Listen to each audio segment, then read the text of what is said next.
I am, of course, Captain Logan, and joining me as usual, not always, but almost always, is my wonderful chat moderator, Danny Nixon. Hey, everybody. I'm glad I could be here again. Danny, I'm glad you were able to make it. Thanks a bunch for producing the show. We all sure appreciate it. Danny is our awesome logo maker and chat moderator and producer here on the Captain Logan Show. And Danny is sporting one of his logos today on a t-shirt that you can get on redbubble.com. Why don't you show that to everybody, Danny? Geeks Not Nerds in the all-familiar Marvel Comics logo style. The old Marvel, I guess the 90s logo style, yeah? Yeah, I guess now it's retro, which is weird because that's what I was most familiar with. But yeah, same here. That's what was on, I think, the Spider-Man animated series. I think it was that logo. Yeah, that and the X-Men one. So that's what I always associate with Marvel is those two shows. So it's always this version of the logo. Right. Yeah. Well, everybody, thanks as always for being here. Sure appreciate it. I see a bunch of people live. Hello to, I'll just throw out a few names. Cinematographic, Kellen O'Rourke, Mr.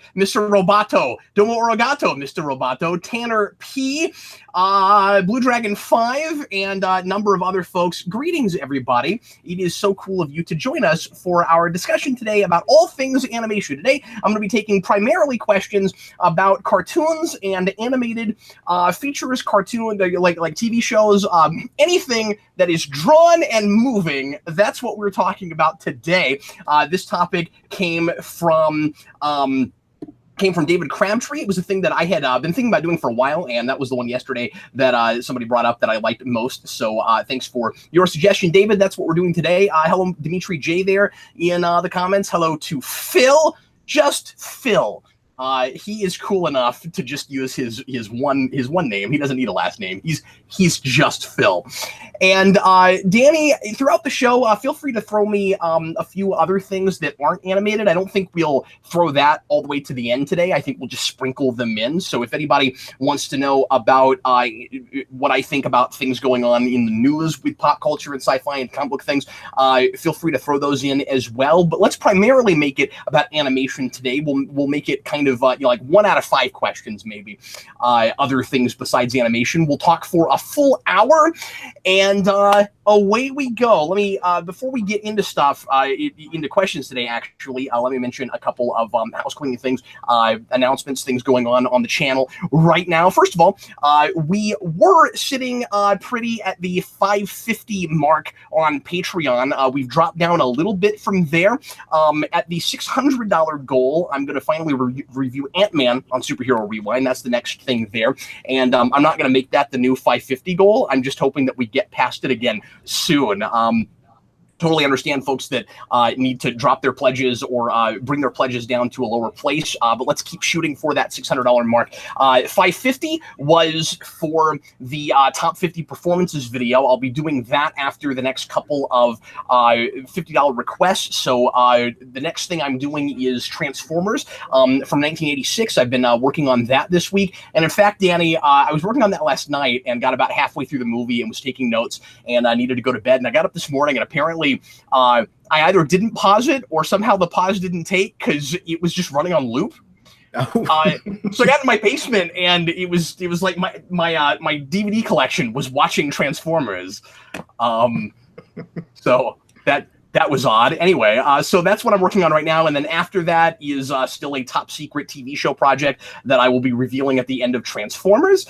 And then directly after that will be the top 50 performances. And hopefully, fingers crossed, by then we will have hit that $600 mark on Patreon.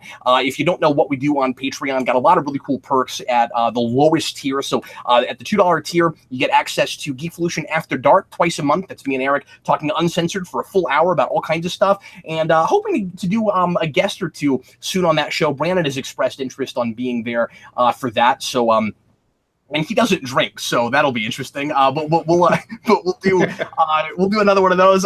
We've got one in the can that'll be out in the next couple of days, and then you also get early access to episodes of Superhero Rewind, of the new version. I don't want to say improved, but the new version of Counting Group the Freaks, the commentaries, and also Morphin Mania. When we get back to that, Eric and I haven't had time the last couple of weeks to work on that show, but also doing early episodes of that. And you also get live chats every month with me. Patreon Patreon is the primary way that we fund things here on the channel, and really need you guys' help and support to keep things going. It is not primarily ad revenue anymore. It is majoritively Patreon. That's been going really well. I can't say enough about the guys that have been helping us out there.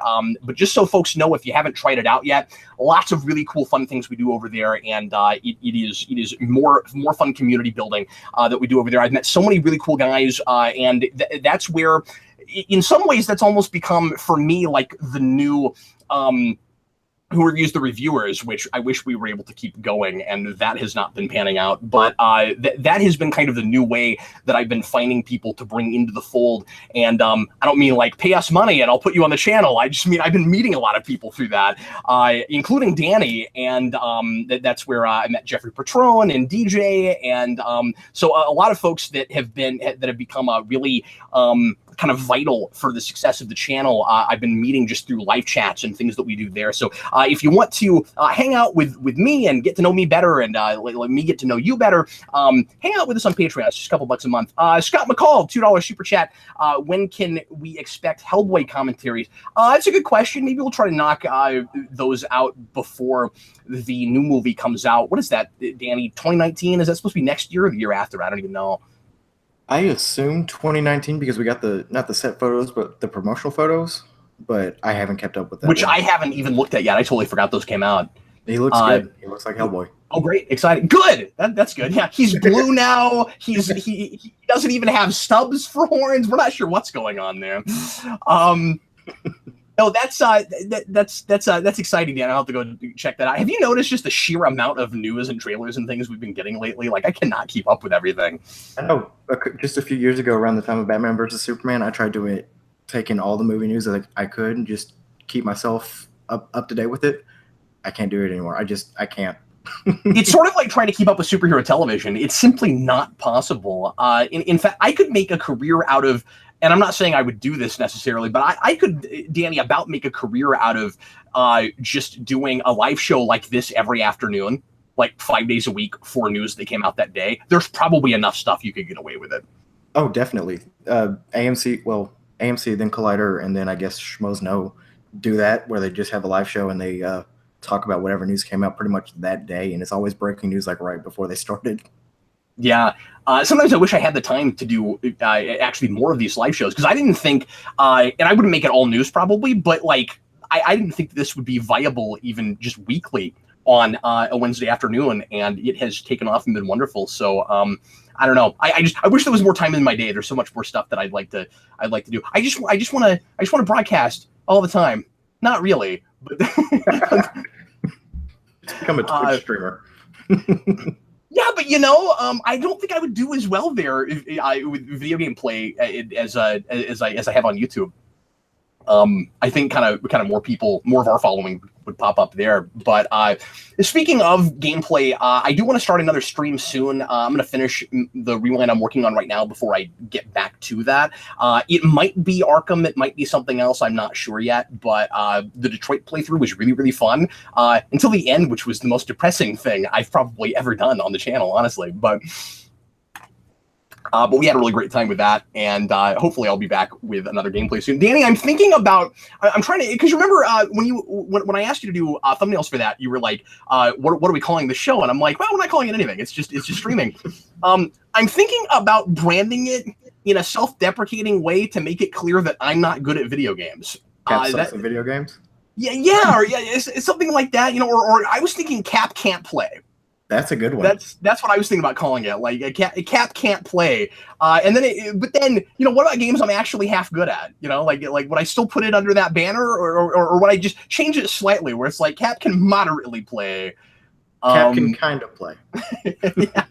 Yeah, exactly. Like I think I could cover a multitude of sins just with that title. Oh, we're showing up to watch Cap get stuck for 25 minutes in one place where he can't figure out where the heck he's going. There's a new Hitman game out, and I want to be excited about playing that, and I love Hitman, and people know how much I like Hitman. I can't play it. Like, I'm terrible at it. I've always needed my wife to help me navigate because I'm terrible with directions. I don't know where I'm going. I was bad at the stealth in it, and I played one game, and it was Hitman Absolution. But I couldn't get past the first level of Hitman Absolution. I'm terrible at it. I gave up and watched walkthroughs of it. Pandora has a $2 super chat and says, Yeah. "How have you not done a rewind on Megamind? LOL." Well, I'll one up you there, Pandora. How have I never seen Megamind? I've owned that movie for a long time. Somebody sent it to me in the mail. I've still never actually sat down and looked at it. So yeah, I got to do that. I get requests for it constantly. It's been coming up a lot more recently, I think, because of Incredibles. And yeah, that has been a blind spot for me. I didn't see it when it came out, and I just never got around to it. And I don't know. I wasn't watching a lot of animated movies, CG animated movies, superhero or otherwise, from anything that wasn't Pixar. And people swear by that movie. Everybody says it's great. So Dimitri J suggests Captain Logan uncut and unskilled. That's pretty good. It's a little long. It doesn't exactly roll off the tongue. But that is pretty self-deprecating. I don't know. What do you think, Danny? Like could I get away more with not being great at streaming if people don't come in thinking I know what I'm doing in the first place? Because I think there is some of that. It's like, oh, this dude's streaming. He must think he knows what he's doing. I think it would definitely temper some of the expectations. And when you do get stuck for 25 minutes, people will be like, oh, of course. But you also run into the problem of people thinking it's a gimmick and you're purposely doing it like that just to either troll the audience or to, go along with the shtick of Cap can't play. But yeah, that's a good point. I think it would become clear that I'm honest about it when I am actually half decent at something. Yep. And also I think the audience we have already probably knows me and trusts me well enough to expect that I wouldn't do that. And I don't think I would be savvy enough to do that either. To intentionally suck. My intentionally sucking would just be I'm standing in a hallway and I'm not moving and I'm just pretending I don't know. I don't even think I could do that. I think I'd be terrible at that. Ooh, Mr. Roboto, I like Logan's run. That's really good. I was looking at that one. That's a good one. It's not self-deprecating, but it's a really good time. I like that a lot. That's really cool. Thanks for the suggestions, guys. Okay, we should probably start answering questions. I'm kind of just running off with myself right now. Yeah, Danny Nixon. Yeah. Well, I don't always have the best concepts of time, as a few of you might already know about me. Okay, Danny, let's talk about animation today, buddy. What is the first question? Okay, from Cinematographic, Blue Dragon 5, as well as Tanner P. What are your favorite Disney/Pixar movies? Okay. Do they all team up to ask that question, or do they just all ask it separately? They all asked it separately, so I figured I'd give them all the credit for the question. Yeah, absolutely. Okay, so my favorite, let me start with 2D animated Disney movies. I have always been really partial to The Little Mermaid, and I've been horrified to go back and watch that because I haven't seen it in years. And I hear people all the time talk about ways in which that story doesn't actually really work and hold up. And I'm kind of scared to go back and look at it. And I haven't allowed myself to think too much about that because, a lot of that is just kind of, aesthetics and music and nostalgia and stuff I grew up with. But that's up there. I think I don't know, again, partly for nostalgic reasons, but I also think this is just a really good movie. Maybe my favorite actually is Beauty and the Beast. And I don't think I would have said that until I saw the live action one. And I've seen that 3 or 4 times and I have teared up every time at the at the dance at the ball toward the end. And that tells me I must be more partial to that movie than I realized. It gets me every time. So that's those are 2 of them. And then I've always really liked Oliver and Company. Again, not one I've gone back to a whole lot. I've always really liked 101 Dalmatians. That's a big one.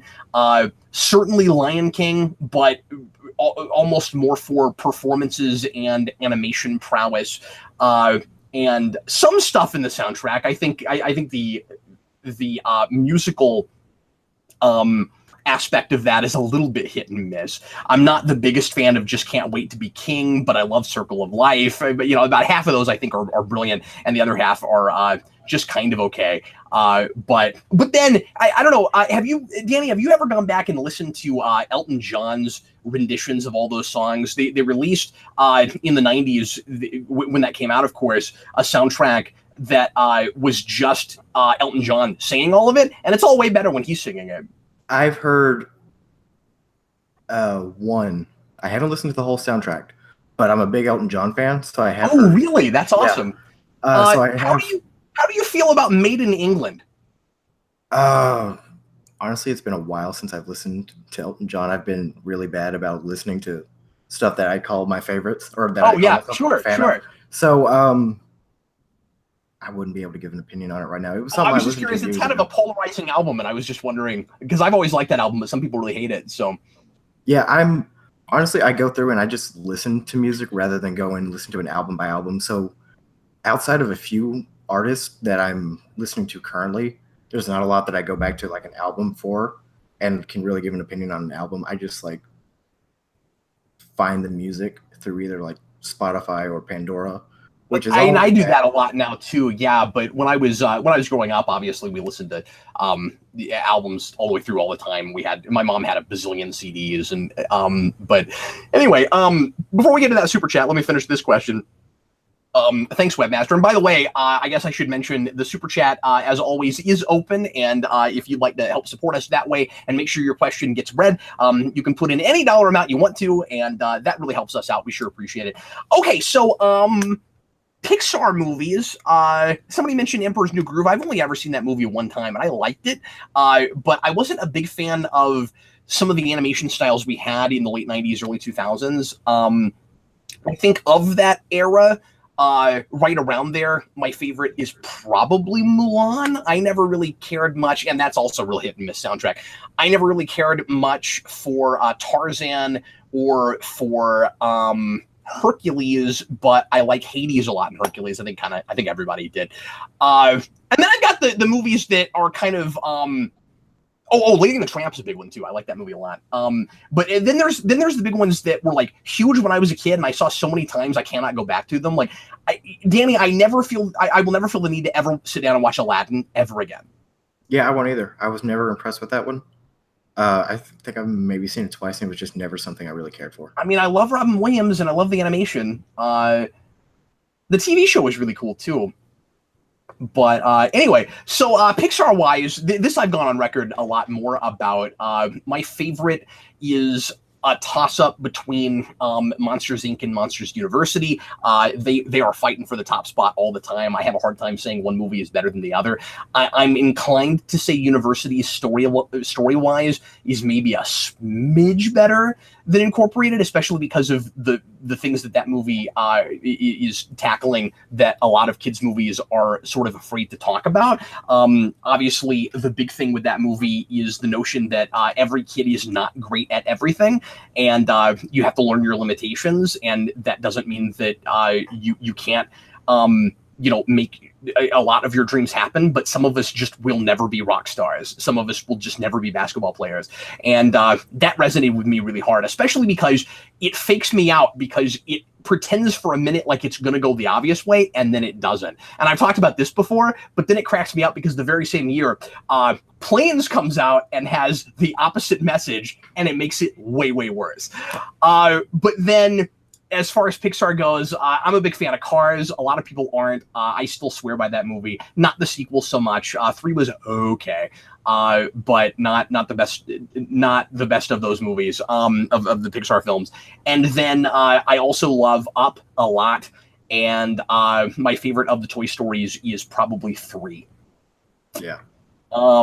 Okay. So what was that super chat, Danny? Okay. Well, actually, Danny, real quick, why don't you throw us a couple of yours? I'm not a huge Disney/Pixar fan, but 2D animation is probably Lion King, just because I've seen that the most and it's got the most of a nostalgia effect for me. Mm-hmm. And then Pixar, The Incredibles, just because I'm a superhero nerd. So, geek. But yeah, and that's definitely one of their best stories. Yeah. I just don't put it in the list a lot because it's kind of the obvious obligatory thing to say. And as we talked about, Danny, I don't know if you heard our commentary on that movie, but Eric pegged me, man, because I was like, I don't go back to that movie much. I can't put my finger on why. And Eric's like, oh, I know. It's because it's as much of a spy movie as it is a superhero movie, and you're not into spy movies. And I was like, oh my God, you've pegged me. That's it. That's got to be it.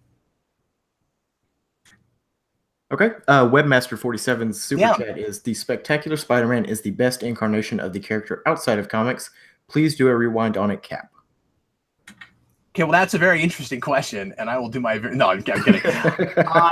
Yes, I will. I will certainly be doing rewinds down the road on season overviews on Spectacular. I certainly need to do that. It's not on the short list right now. I've got a couple other TV shows that I've got to put ahead of that, but I've been getting a ton of requests for that, and if I could find the time, this would be the year to do it with Into the Spider-Verse coming out.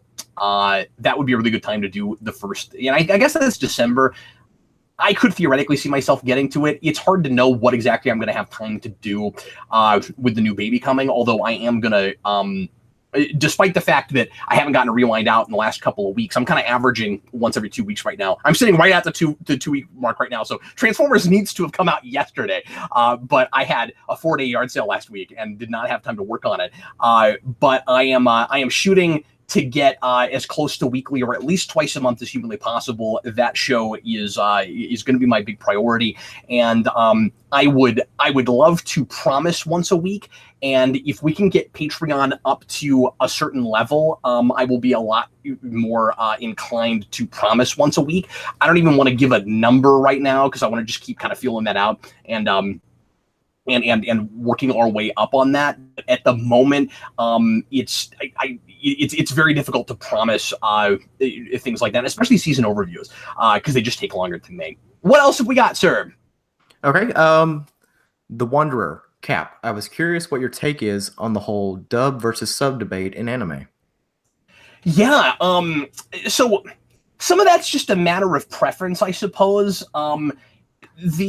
The technical writer side of me says it's best to look at something as unembellished as humanly possible and get as good of a sense of what was originally intended as you can, right? So I want to say, and this has always been kind of my position just from my own personal taste, I want to say watch the original Japanese with subtitles because you get those performances.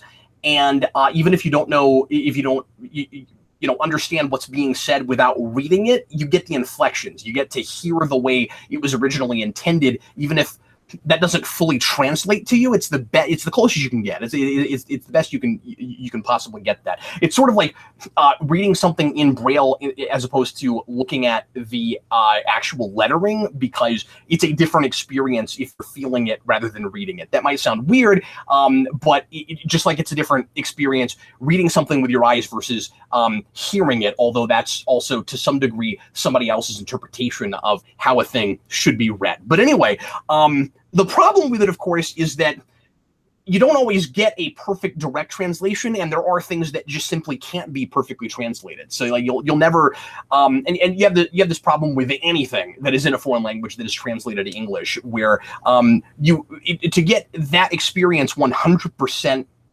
accurately, you would have to actually speak the language. If you're so like, I think the closest you can get to unfettered is to listen and read, but then sometimes you get great English performances and it almost turns it into like a slightly different piece. So when the dubbing is really good, if I had my druthers and I had the time, I would try to look at it both ways. But there are so I totally understand why people go both ways on that. But my preference is still subtitles. But I'm starting to turn around a little bit and understand more why people like dub. Yeah, I'm not much of an anime guy, so I really don't have a dog in the fight. Most of what I've seen is dubbed over. And I've always had a problem with subtitled stuff where I read it, but I'm not sure if I'm reading it how it's intended, because sometimes when I'm reading, I can block out unintentionally what they're actually saying and how they're trying to inflect it. So sometimes I can lose a little bit of that, so I always try to go dubbed, because I'm not much of an anime fan, so I'll watch like one of the like, you have to watch this thing, so I'll just watch it to watch it to see what it was. Sure. So yeah. And then what's weird is when you have a dub where they're kind of liberal with the translation, and it's translated kind of I don't know, like overly simplistically, right? But yeah. Then you turn on the subtitles for the way it was subbed if you weren't listening to dub, and that can be really funny.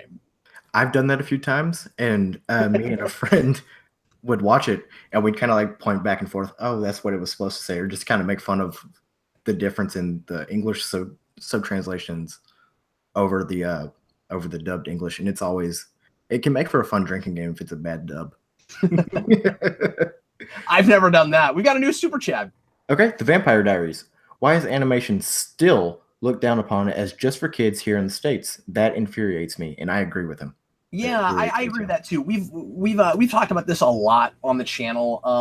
I think a lot of it is because of, well, okay, what I want to say is a lot of it is because of studios that won't take enough of a chance on serious animation, rated PG-13, rated R things that are really just for adults and put them in theaters. But then because of that stigma, those things don't tend to sell.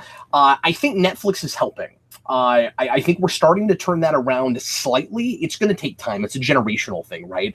I want to say in like 20 years, this is maybe less of an issue because most people my age or younger agree with that sentiment. So when I'm in my 50s, I have a hard time imagining a world where as many people are saying, "Oh yeah, that's cartoon stuff." Sort of like you don't hear nearly as many people these days calling comic books funny books, right? Right. Everybody knows that comics are more for adults now than they are for children. You still have certainly older people who have not figured that out yet, or who, even if they know that, they have a hard time taking it seriously because it was always for kids so much. I think you have that issue with animation where even if people recognize this is a serious story told in animation, I've known people like this. Usually people, like 20 years or more older than I am, who cannot take a thing seriously just because it's not in live action and it's not drawn. I have a hard time empathizing with that because I grew up with cartoons and I grew up with more serious things that were told in that style. But you have past generations to blame for this, with studios that attempted to put out more serious things and were and people didn't respond to them, and so they didn't keep trying, and it kind of turned into just a kids medium. When you had like Don Booth and people like that in the 80s that were trying more serious, sometimes really creepy animated things, and people just weren't biting on that. I think we kind of turned tail and ran to some degree, and I understand to some degree why that happened, but it is but it is really frustrating that you have other countries, where that's just a completely embraced way to tell stories, and we don't have that as much here because the history of animation in this country starts from a more kid place and starts from cartoons in front of movies that were a lot of them sophisticated and smart, but still usually jokey comedies. So I think it's turning around some though. Like I said, with not just animes. I mean, I think you've got some animated things. Well, okay, most of it is anime, to be fair, but it's not all. It's not all just made in Japan. So like that gives me hope for the future, I guess. You're not seeing this on the big screen yet. With and I mean, like, I don't know if we can take any stock Into the Spider-Verse and that helps it much. But so far, we still haven't really been able to put that kind of stuff on the big screen and get people to go see it. But a lot of it is because most of those things have not been great, right? You have movies like 9 that just weren't good movies. So yeah. Yeah, I think beyond just that, the good cartoons that we tend to think of are for kids. I think it's also hurt by the fact that anything that's an adult cartoon for kids is adult humor. It's a South Park or a Family Guy or a Simpsons or something like that, where it's still based in comedy rather than telling an actual story. And that's what we think of when we think of an adult cartoon. So there's just like a big societal like conditioning that anything that's drawn has to either be funny or made for kids. And I think anime is like the one big thing that's going to change that perception, because everyone I know my age doesn't look at it that way. We may still have the ingrained thing of if it's in live action, it's inherently more serious because we're looking at an actual thing.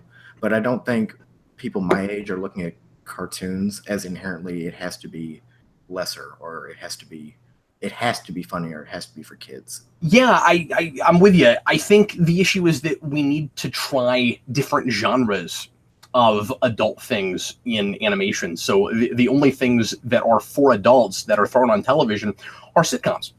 Yep. What else do we have, man? Okay, yes, I get it. Other people like Nine, but I did not care for Nine. Nine was a great short film that was stretched out to 80 minutes and continued to be a great short film stretched out into 80 minutes. That's my take on Nine. Gorgeous movie, but it felt like a video game plot thrown on the big screen. What else do you have, sir? Okay, Grady Childs. Yes. Thoughts on Thundercats Roar. It looks pretty bad, and it seems like Cartoon Network is just continuing a trend of making poor quality, quirky, and dumbed down reboots of their shows. What are they doing? I don't have any nostalgia for Thundercats, but that looks horrible. Yeah, we didn't talk about that on the on the omnibus when that news dropped, but it's another one of those Teen Titans Go kind of things. I think that crashes and burns. I don't know who that show's for. I don't know who watches that. Who is that show for? And the showrunner, the guy that came up with it, who acts like it was just his vision to make it look like that. It's hard to buy that since it looks like half the shows on Cartoon Network, right? Like it looks like the Gumball or whatever that is, and I don't keep up enough with Cartoon Network, so I don't know what some of these. I don't remember some of the names of these things, but it looks like half the things that are on Cartoon Network right now, and so it seems like a uniformity thing, kind of a synergy thing with them, and. I saw the behind the scenes thing with him where it's kind of cringeworthy, where it sounds like that guy is trying to make it sound like this is what he wants to make. You can kind of tell it's not. At least it was the sense that I got from it, where it was like, because the way he describes it is, he's like, well, we want it to like keep this. You can see him just kind of like fumbling for words and finagling it, where he's like, we wanted to keep it to the spirit of Thundercats, but we wanted to kind of poke fun at it also, and he just goes on, and it doesn't really make sense. I'm like, I don't know why you didn't just make a Thundercats show. But yeah, I have no idea what that's who that show's for. Yeah, I saw the one piece of promotional art for it where they showed the character design, and I thought, okay, it's Teen Titans Go, but with Thundercats. And for me, the one thing I like about Teen Titans Go is the amount of references they get with, and they're not too serious. They've got some self-deprecating episodes, I think, from what I've seen, and I kind of like that, so I don't hate the show nearly as much as other people do. But I don't think Thundercats has the following or the like depth and lore that DC Comics has, that you can make a show that gets away with that. Exactly. When it's just when you make so you're making a Thundercats show that's parroting Thundercats, and no one knows what Thundercats is in that age group for the parody to work. Yeah, and I think a lot of people's complaint with Teen Titans is that that's not the Teen Titans show they want. I know people that say it's just simply bad, and it wouldn't matter if there was a great Teen Titans show on. Also, it's bad. I've never watched it, so that is another fight I have no dogs in. But I get that more. It's kind of the Tiny Titans thing of you create this really cutesy, really silly thing that's poking fun of the serious thing that it's based on, and everybody's in on the joke. But Thundercats, that's a thing that would introduce a generation to Thundercats. Makes no sense that that's how you would do that.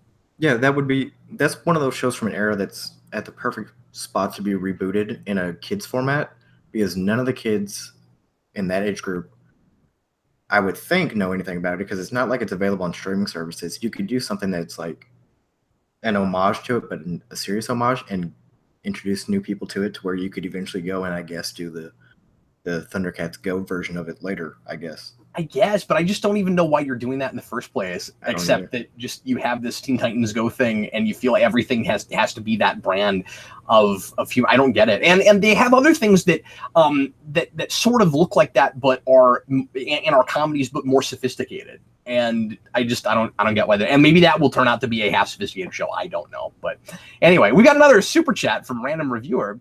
Suicide Squad: Hell to Pay was what the live action movie should have been, and it was animated. Yeah, that's absolutely right. And how many people actually saw it? And I said that when it came out. Absolutely. That movie, with the exception of the big twist at the end, which is really cool and finally gives us some kind of a reason, at least in one of these things, that 52 universe is all in the same world. That script could have verbatim just been what that movie was, and people would have loved it, and it would have steered us in a very different direction, I think.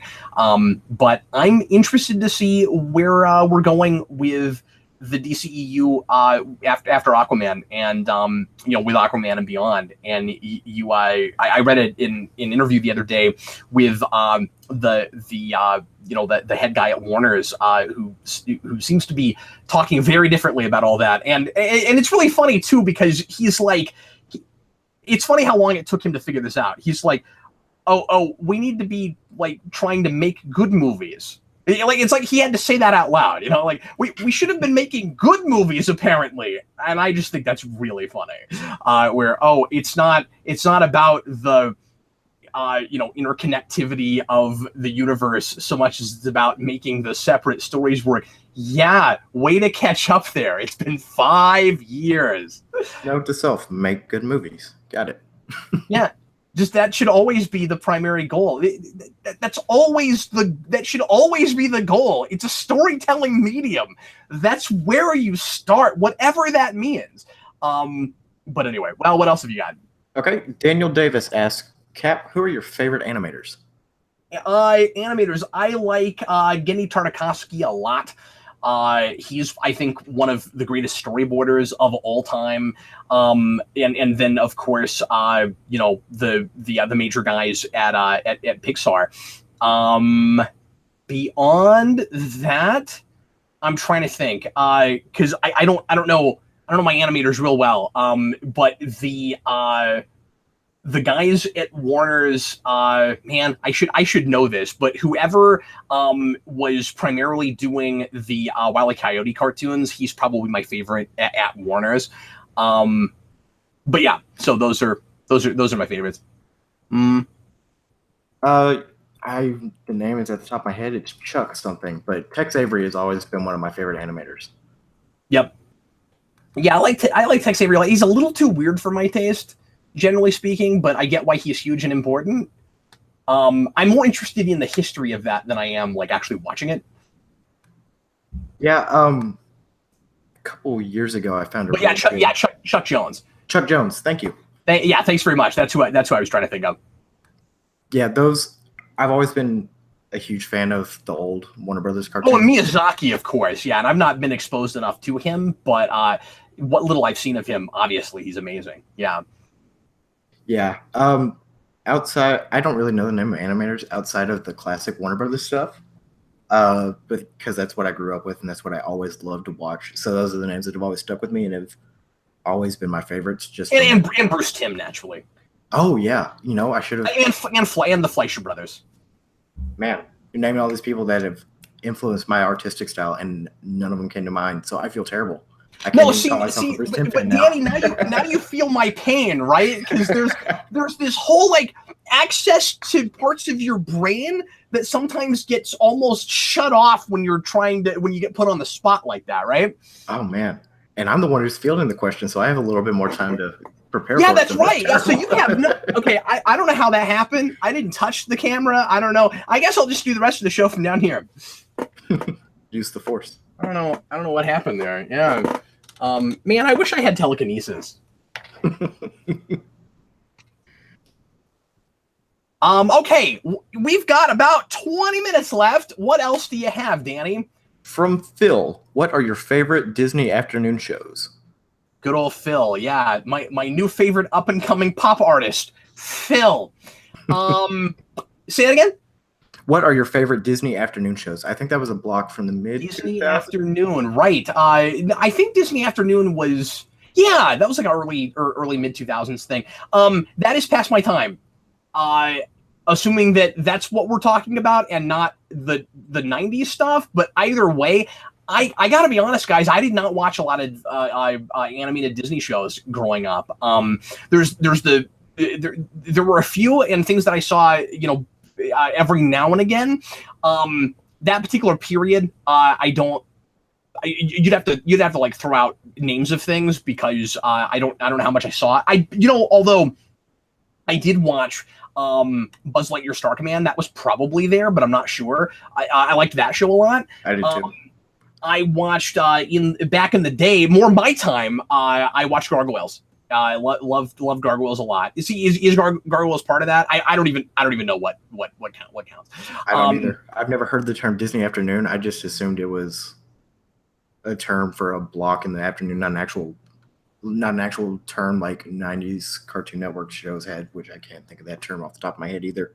No, I think it was a block. I think it was like Toonami or something. But yeah, Gargoyles was a big one. Well, people are counting Gargoyles in that, so I think I was right in the first place, and maybe it was the 90s block. But anyways, if you don't mind, Danny, I'm going to answer a couple things that I'm seeing scrolling right now. Yeah, Mr. Roboto asks if it's time for Star Trek the Animated Series to return. Well, no, not that show. Although that is a thing that I would be completely fine with Cartoon Network making a parody of. I think that would be all kinds of fun. But we got news yesterday that CBS and Alex Kurtzman are apparently putting together a 5-year plan, which, by the way, I thought it was really funny. I thought it was kind of odd that the article I read this in did not take the opportunity to call it a 5-year mission. How do you not do that? How do you not say 5-year mission? But apparently they're doing a 5-year pact is what they're calling it, where they're going to do new shows and miniseries that are set in various eras, and very few of them sound very interesting to me, and I'm sure they'll still be in more of the Discovery aesthetic, but I guess we'll see. One of them is supposed to be an animated show, and we don't know yet what it's about or what era it will be set in or what, but it sounds like if all that actually ends up happening, we will get a Star Trek the Animated Series. I won't talk about the rest of that news right now. I'll save that for the omnibus, but I bring that up because what you're talking about is actually probably going to happen, which is interesting. Somebody, Blue Dragon 5 asked if I had any history with Kim Possible or Buzz Lightyear Star Command. Like I said, I did like that show a lot. I like the robot in that show a lot. I think he's really funny. And I remember liking the girl in that a lot too, but it's been a long time since I've watched it. I had action figures. Those action figures are awesome. But anyway, I have never seen Kim Possible. I've gotten a lot of questions or a lot of suggestions to review those movies on Superhero Rewind, because apparently that sort of counts as superhero. So I might at some point, sit down and try some of that. But that I have never actually seen. And did I read somewhere that was getting a live action movie, Kim Possible, or was it something else? Yeah, okay. And they've already got cast announced for it, but I haven't kept up with that news either. But is that a thing you watched? Yes, and I liked it. Kind of afraid to go back to it because I do remember there being a lot of the high school romance type of stuff thrown in there, and I'm afraid that that's going to ruin it because what I really liked about it was the adventure to it. So I could be completely wrong, and when I go back to it, that will just be 1 or 2 episodes that I'm just remembering for whatever reason. But I did seem to like it. I'm just kind of afraid to go back and watch it and not hold up.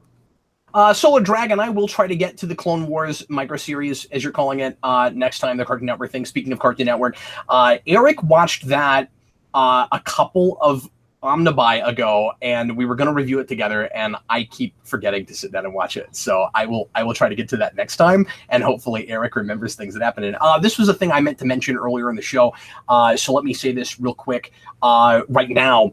The omnibus is going to go to a every 3-week format instead of every 2.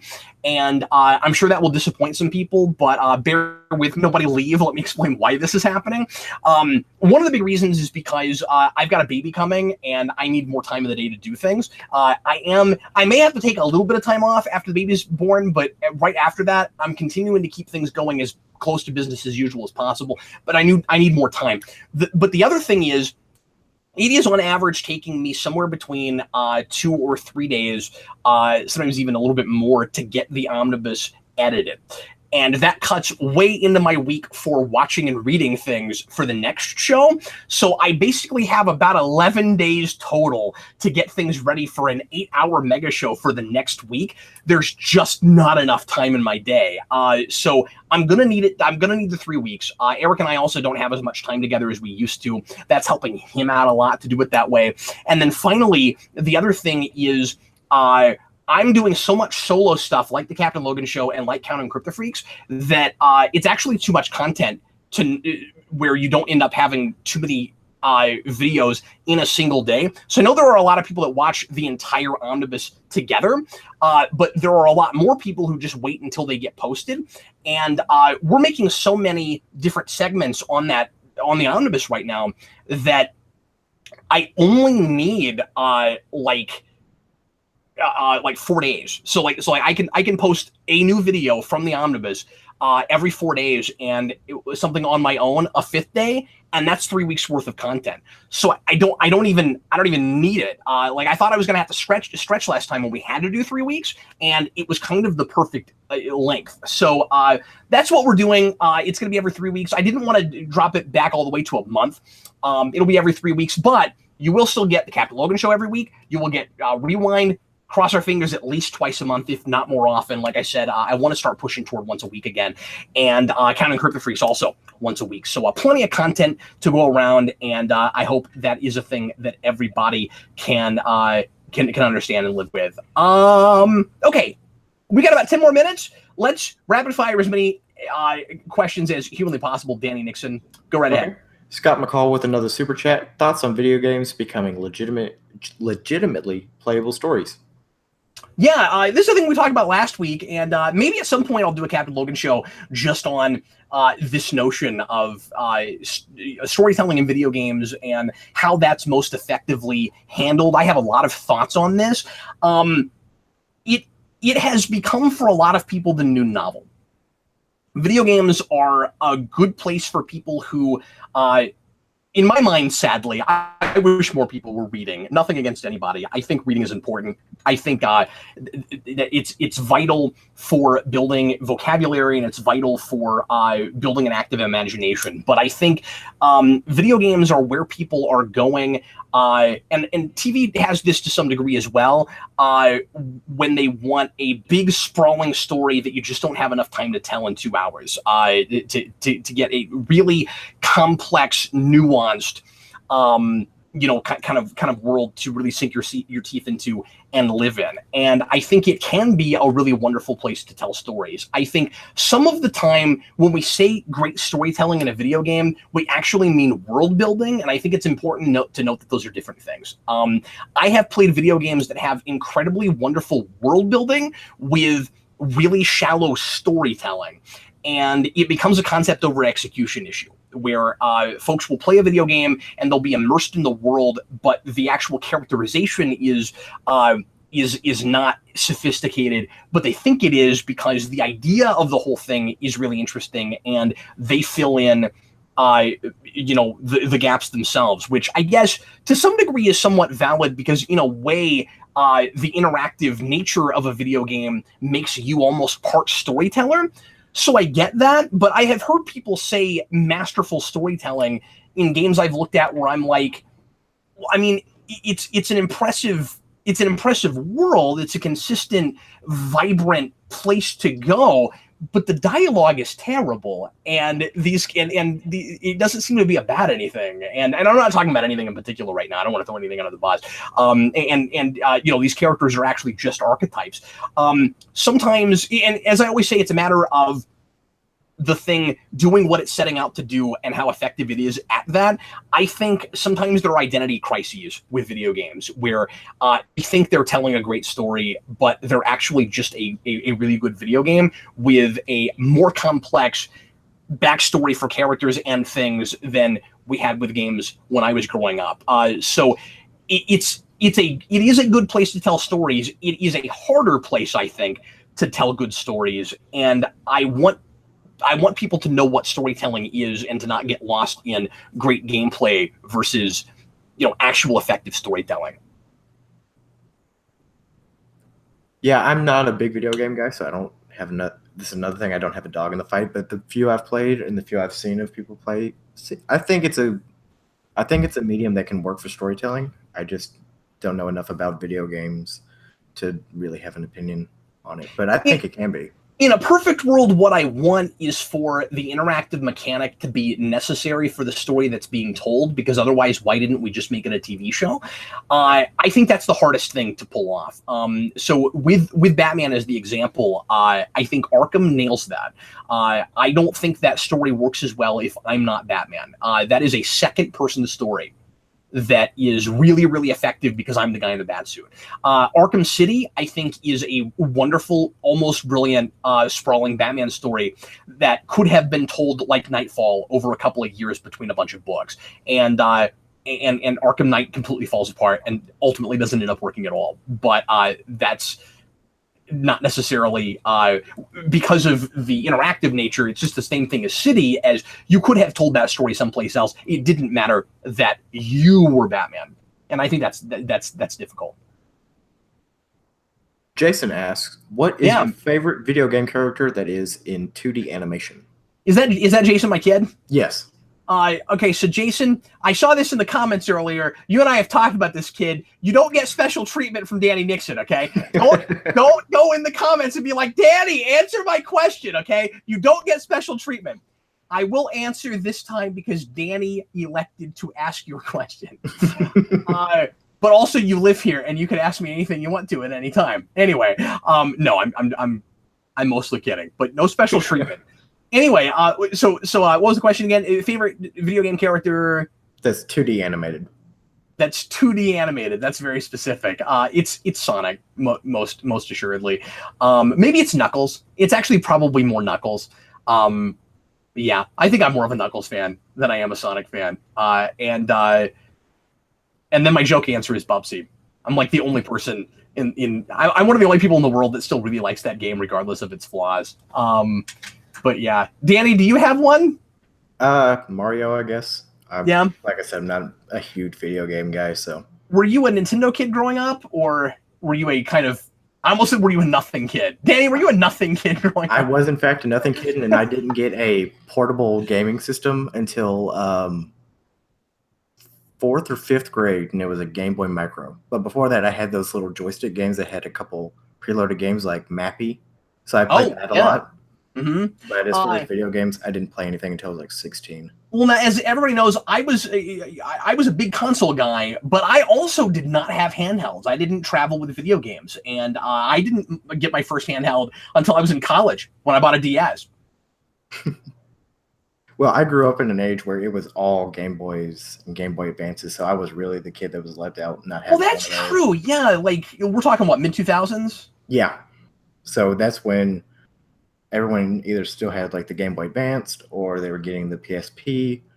So stuff like that. I was just kind of left out of that because I was like, I just want to watch cartoons. I don't want to play it. I want to watch it. Yeah, you're right. It wasn't as much about the consoles right then. I think the console market, was it kind of split, would you say, where like more of the kids were playing the handhelds and then guys like me that grew up with consoles kept going with consoles? Most of my friends had both. They'd have like an original PlayStation, and then they'd have the newer Game Boy or whatever. It kind of balanced of which one they had the newer one. If they had an older like handheld, they got a newer console, or if they had a newer console, or if they had an older console, they'd get a newer handheld thing. So it was just kind of one of those things where it was the best of both worlds for most people my age.